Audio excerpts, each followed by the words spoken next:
کریں.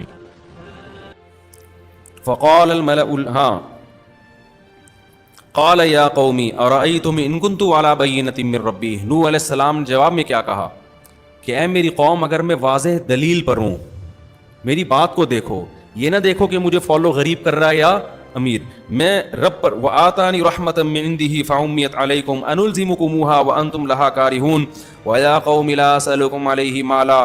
اے میری قوم اس دعوت پر میں تم سے کوئی پیسوں کا مطالبہ نہیں کرتا, مجھے کیا پڑی ہے. وما انا بطارد الذین آمنوا, اور ان غریبوں کو میں اپنی مجلس سے نہیں دھتکار سکتا. انہم ملاقو ربہم, انہوں نے بھی اپنے رب سے ملاقات کرنی ہے. ویا قومی من ینصرنی من اللہ ان طردتہم, بتاؤ اگر میں ان کو اپنی مجلس سے نکال دوں تو مجھے اللہ کے عذاب سے پھر کون بچائے گا. اللہ کہے گا ہم نے تجھے میرا پیغام لوگوں تک پہنچانے کے لیے بھیجا تھا, تو تو نے ان غریبوں تک پیغام کیوں نہیں پہنچایا, ان کو اپنی مجلس سے نکالا کیوں. افلا تذکرون, تم نصیحت حاصل کیوں نہیں کرتے. رہا یہ مسئلہ کہ تم مجھے کہتے ہو کہ ہماری طرح کے انسان ہیں, دولت بھی نہیں ہے, تو ولا اقول لکم عندی خزائن اللہ, میں نے تو کبھی بھی نہیں کہا کہ میرے پاس اللہ کے خزانے ہیں. ولا اعلم الغیب, میں نے یہ بھی نہیں کہا کہ میں غیب جانتا ہوں, مجھے نہیں پتا کل کیا ہونے والا ہے, میرے پاس غیب کا علم نہیں ہے. اس سے صاف پتہ چلتا ہے کہ پیغمبر عالم الغیب نہیں ہوتے, نہ میرے پاس غیب کا علم ہے. ولا اقول انی ملک, اور نہ میں یہ کہتا ہوں کہ میں کوئی فرشتہ ہوں, نور ہوں, ایسا بھی نہیں ہے, میں بشر ہوں, کھاتا ہوں, پیتا ہوں. ولا اقول للذین تزدری اعینکم لن یؤتیہم اللہ خیرا, اور جن غریبوں کو تم تانے دے رہے ہو, مشرکین یہ بھی تانے دیا کرتے تھے کہ اصل میں ان کو کوئی عزت دینے والا نہیں ہے, تو یہ باپ کے دربار میں ان کو عزت مل رہی ہے تو اس چکر میں آ رہے ہیں, نیتوں بھی شبہ کرتے تھے. تو نوح علیہ السلام نے کہا کہ اللہ اعلم بما فی انفسہم, ان کے دلوں میں کیا یہ کون جانتا ہے, اللہ, میں دل کا مکلف نہیں ہوں. بعض دفعہ ہوتا ہے نا کہ یار لوگ کہتے ہیں اصل میں ان کو تو سوسائٹی میں کوئی لفٹ ویسے ہی نہیں کرا رہا تھا, تو چونکہ آپ نے اپنی مجلس میں جگہ دے دی, انہوں نے کہا چلو تھوڑی ہمیں یہاں عزت مل رہی ہے, تو ان کی نیتیں ٹھیک نہیں ہیں. تو حضرت نوح علیہ السلام نے کیا کہا کہ ان کے دل میں کیا ہے یہ کون جانتا ہے, اللہ, میں ظاہر کا مکلف ہوں, میں دل کا مکلف نہیں. کتنی زبردست تبلیغ ہے ہمارے لیے. آج ہم دل میں گھس رہے ہوتے ہیں اگلے کے, ابے یہ جو کھلا رہے ہیں نا غریبوں کو, ابے یہ ہمیں پتہ ہے شو مارنے کے لیے. تجھے کیا پتہ یار یہ شو مارنے کے لیے یا ترغیب دینے کے لیے. جو اچھا کام کر رہا ہوگا نا, دوسری شادی کر رہا ہے, ابے سنت کا لیبل لگایا ہوا ہے, مقصد کچھ اور ہے. بھائی جب پٹے گا تو خود سمجھ میں آ جائے گا اس کا مقصد کیا تھا, برا تھا یا اچھا تھا. جب پٹے گا نا سمجھ میں آئے گا. تو پٹ کے بعد اگر برداشت کر لیا تو اچھا مقصد تھا, برداشت نہیں کیا اس کا مطلب بندہ ٹھیک نہیں تھا. یہ تو اللہ اعلم بما فی انفسہم ولکنی اراکم قوما تجہلون, لیکن اے میری قوم اتنا مجھے پتا ہے کہ تم جہالت کر رہے ہو. ان کے بارے میں نہیں کہہ سکتا کہ ان کی نیت ٹھیک ہے کہ غلط, لیکن تمہارے بارے میں یقینی کہا جا سکتا ہے کہ تم جہالت کر رہے ہو.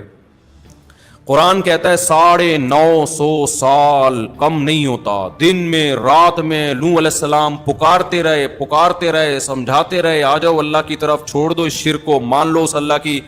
قوم دنیا پرستی.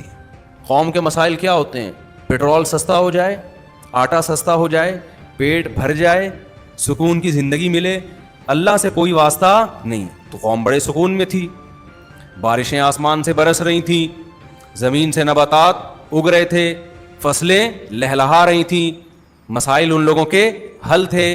تو یہی قوم ایک ترقی یافتہ کنٹری ہونے کی علامت ہے. قوم یہ کہتی تھی ہم ترقی یافتہ ملک ہیں, مضبوط لوگ ہیں, سب کچھ ٹھیک ہے, تو بس ٹھیک ہے نا. آج پتہ ہے ہمارے لبرل لوگوں نے سکسیس اور کامیابی اس کو سمجھ لیا ہے کہ ڈالر نیچے ہو جائے اور ہماری کرنسی جو کبھی بھی اوپر بظاہر نہیں لگ رہا, اللہ کرے ہو جائے, وہ کہاں چلی جائے, اوپر ہو جائے. ہونا چاہیے ایسے, ہمیں بھی خوشی ہوگی. یہ اصل کامیابی نہیں ہے. قرآن جو کہہ رہا ہے نا وہ کہیں اور لے کے جا رہا ہے آپ کو, وہ کسی اور طرف لے کے جا رہا ہے. تو نوح علیہ السلام کی قوم کہتی تھی ہم ترقی یافتہ لوگ ہیں, کوئی ٹینشن نہیں ہے, کوئی پرابلم نہیں ہے. تو یہ بحث میں کتنے سال لگے ہیں, 950 سال.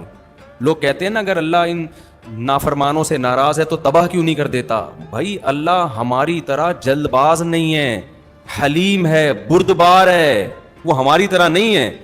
ہمیں تو کسی پہ غصہ ہے اسی وقت جاری کر دیتے ہیں, اللہ ایسا نہیں, وہ بہت مہلت دیتا ہے. 950 سال تک سمجھاتے رہے. قرآن کہتا ہے قالوا یا نوح قد جادلتنا, ایک دن قوم نے کہا اے نوح تو نے ہم سے بڑا جھگڑا کیا, فاکثرت جدالنا, بہت زیادہ جھگڑا ہو گیا ہے, 950 سال کوئی کم نہیں ہوتے, بہت بحث ہو گئی ہے. فاتنا بما تعیدنا ان کنت من الصادقین, اب ایسا کر تو عذاب لے آ, جو صبح و شام وعدے کرتا ہے نا عذاب آئے گا, اب ہمیں دکھا دے اپنی آنکھوں سے. اب کیا کر, ہمیں یہ ہٹ دھرمی کی انتہا ہے بھائی, ایسے ہی چلتے رہتے. وہ گن پوائنٹ پہ تو نہیں تمہیں مسلمان بنا رہے نا, وہ زبردستی تو نہیں سر پھاڑ رہے معاذ اللہ کسی کا, دعوت دینے دو ان کو. جیسے بعض لوگوں کے یہاں تبلیغ والے آتے ہیں, بھائی سن لو 5 منٹ کی بات کریں گے نا, چلے جائیں گے, کوئی زبردستی گھسیٹ کے تھوڑی, وہیں سے غصہ کرنا شروع کر دیتے ہیں. یہ بڑی خطرناک بات ہے کہ آپ دین کی دعوت پہ ہی برگلانا شروع کر دیں, آپ کو بہت, یہ تکبر کی علامت ہے. تو قوم جواب میں کہنے لگی تو نے بہت جھگڑا کیا ہم سے, فاکثرت جدالنا, اب تو عذاب لے آئے. قال انما یاتیکم بہ اللہ ان شاء, نوح علیہ السلام نے کہا مجھے نہیں پتا کب عذاب آئے گا, یہ لائے گا کون؟ اللہ, وہ بھی اس وقت لائے گا جب وہ چاہے گا, نہیں چاہے گا تو دنیا میں کوئی عذاب نہیں آئے گا. آپ دیکھو پیغمبر کے اعصاب کتنے مضبوط ہوتے ہیں. پیغمبر نے جو پہلے دن سے دعویٰ کیا ہوتا ہے نا, آخری دن تک اسی پہ قائم رہتے ہیں کہ میں خدا کا پیغام پہنچا رہا ہوں, میں کوئی عذاب لانے کا میں تھوڑی ذمہ دار ہوں, عذاب کون دے گا؟ اللہ دے گا, اگر وہ چاہے گا تو دے دے گا, تو مجھ سے کیوں کہہ رہے ہو کہ عذاب لیا؟ بار بار اپنی پوزیشن واضح کر رہے ہیں کہ میرا کام پیغام پہنچانا ہے, عذاب کے اختیارات بھی میرے پاس نہیں اور تمہیں نجات دینے کے اختیارات بھی میرے پاس نہیں. پیغمبر کا مقصد مخلوق کو اللہ سے جوڑنا ہے, اپنے آپ سے جوڑنا مقصد نہیں ہوتا, خوب سمجھ لو. آگے اللہ تعالیٰ فرماتے ہیں وَلَا يَنْفَعُكُمْ نُصْحِي إِنَّمَا يَأْتِيكُمْ بِهِ اللَّهُ إِنْ شَاءَ وَمَا أَنْتُمْ بِمُعْجِزِينَ. نوح علیہ السلام نے کہا اللہ اگر چاہے گا تو عذاب لائے گا, لیکن جب آئے گا نا, اگر آ گیا تو یہ مجھے یقین ہے کہ تم اس کو ہرا نہیں سکتے, پھر تم اللہ کے عذاب سے بچ نہیں سکتے. وَلَا يَنْفَعُكُمْ نُصْحِي إِنْ أَرَدْتُ أَنْ أَنْصَحَ لَكُمْ, میں نے تمہاری خیر خواہی کی کوشش کی تھی, لیکن میری خیر خواہی تمہیں فائدہ نہیں پہنچا رہی. تم سمجھ رہے ہو میں تمہارا دشمن ہوں, حالانکہ میں تمہارا دشمن نہیں ہوں. دیکھو کیسے بیوقوف لوگ تھے, 950 سال میں بھی نوح علیہ السلام کو سمجھ نہیں سکے کہ یہ ہمیں نقصان پہنچانا چاہتے ہیں یا بھلائی. واقعی دنیا میں آج بھی ایسے بیوقوف لوگ موجود ہیں. انسان کو پرکھنا کہ یہ بھی ہر آدمی کا کام نہیں ہے. جو کم ظرف لوگ ہوتے ہیں نا, وہ اپنے خیر خواہ کو بھی غلط نیت سے دیکھتے ہیں. آپ ان کی بھلائی کی بات کرو کہ وہ اس میں بھی کیڑے نکالیں گے, یار اس کا لگتا ہے اپنا مفاد ہے.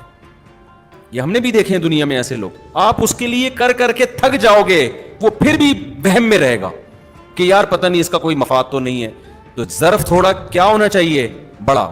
تو کیسے بدبخت لوگ ہیں, 950 سال میں بھی نوح علیہ السلام ان کی سمجھ میں نہیں آئے کہ بھئی یہ اپنا ان کا کچھ بھی نہیں ہے, یہ ہمارے بھلے کی باتیں کر رہے ہیں, ہماری بھلے کی. نہ ان کو حکومت چاہیے, نہ ان کو مال چاہیے. نہیں سمجھ میں آئی تو نوح علیہ السلام نے یہی کہا کہ میں نے تو تمہاری بھلائی کا سوچا تھا, لیکن میرے سوچنے سے تمہیں کوئی فائدہ نہیں ہوا. آگے نوح علیہ السلام نے فرمایا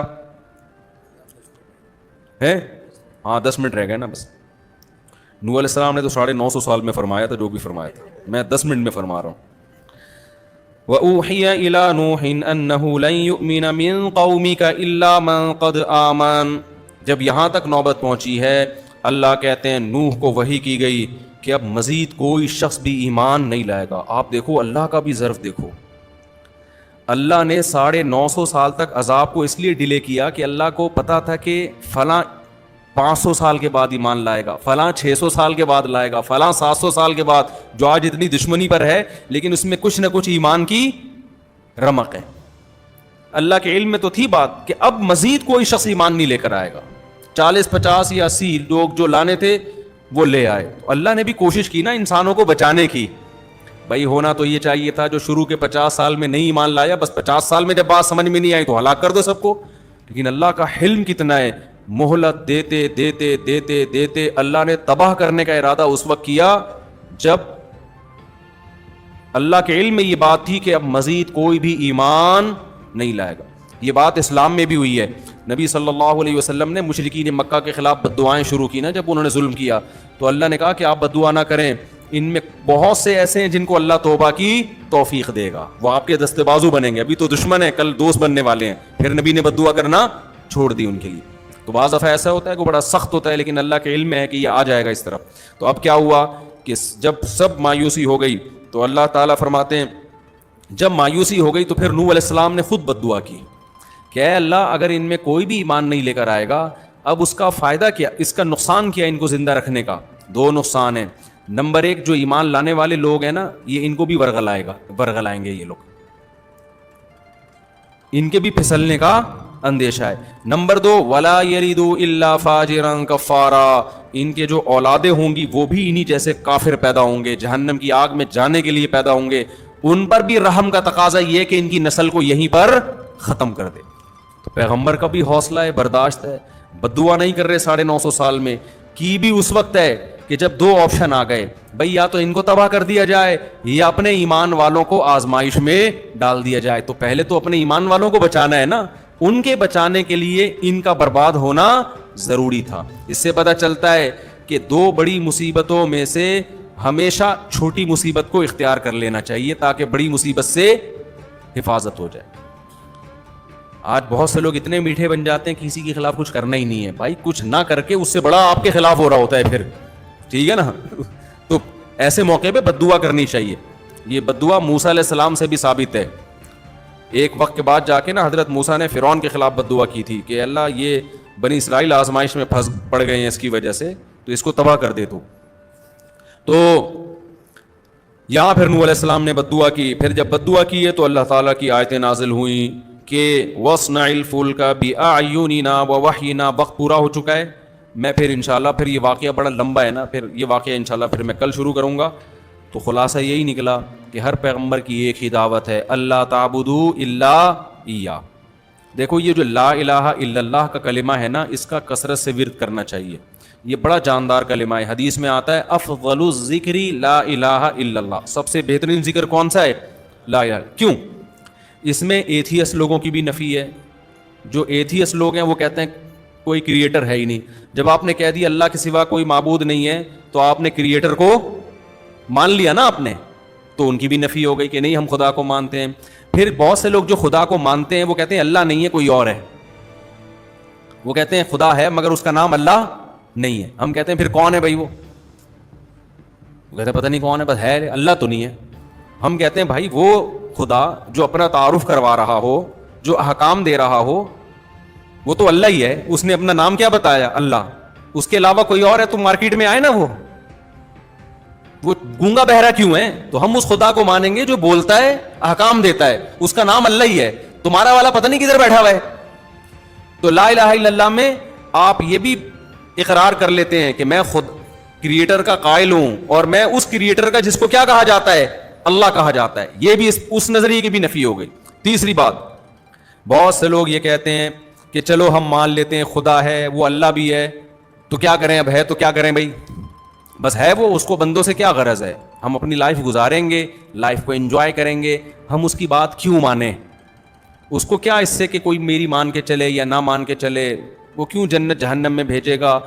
تو لا الہ الا اللہ, کوئی معبود نہیں ہے. معبود کا مطلب جس کی غلامی کی جائے.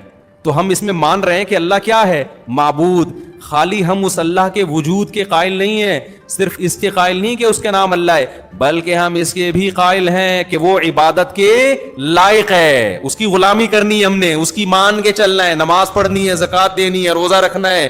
ایسا اللہ ہم نہیں مانتے کہ جس کا بندوں سے کوئی لنک ہے ہی نہیں اور بندوں سے کچھ چاہتا ہی نہیں ہے. تو یہ بھی اقرار کس میں ہو گیا؟ لا الہ الا اللہ میں. چوتھا, بہت سے لوگ کہتے ہیں کہ بھئی خدا ہے اور اس کی عبادت بھی کرنی چاہیے. جیسے ہندو بھی کہتے ہیں خدا ہے, بھگوان ہے, اس کی عبادت کرنی چاہیے. عیسائی بھی کہتے ہیں کرنی چاہیے. وہ عبادت کے قائل ہیں, معبود مانتے ہیں, لیکن وہ اللہ کے ساتھ دوسروں کو شریک بھی کر دیتے ہیں. تو لا الہ الا اللہ میں ہم نے یہ مان لیا کہ معبود بھی صرف کون ہے؟ اللہ ہی ہے, اس کے علاوہ کوئی بھی نہیں ہے. تو بتاؤ اس سے زیادہ خاندانی بات کوئی ہو سکتی ہے؟ کیا کریں یار, اس سے زیادہ خاندانی جملہ جس میں الحاد کی بھی نفی ہو گئی, جس میں ان لوگوں کی بھی نفی ہو گئی جو خدا کو کہتے ہیں اللہ اللہ نہیں ہے, وہ کچھ اور نام ہے, ان کی بھی نفی ہو گئی. ان کی بھی نفی ہو گئی جو کہتے ہیں چلو اللہ ہے یا کوئی بھی ہے لیکن معبود نہیں ہے, عبادت نہیں کرنی ہم نے اس کی, ان کی بھی نفی. اور ان کی بھی نفی ہو گئی جو کہتے ہیں اللہ کی بھی کرنی ہے اور اللہ کے علاوہ کی بھی کرنی ہے. تو اللہ کے وجود کو بھی مان لیا, اس کا نام بھی مان لیا کہ اللہ ہے, یہ بھی مان لیا کہ اس کی عبادت کرنی ہے, اور یہ بھی مان لیا کہ صرف اسی کی کرنی ہے. باقی بات ہی ختم ہو گئی. اور رہ کیا گیا؟ چھوڑو رہنے دو, ایسے جیسے چل رہے ہو نا ویسے ہی چلو, ٹھیک ہے نا.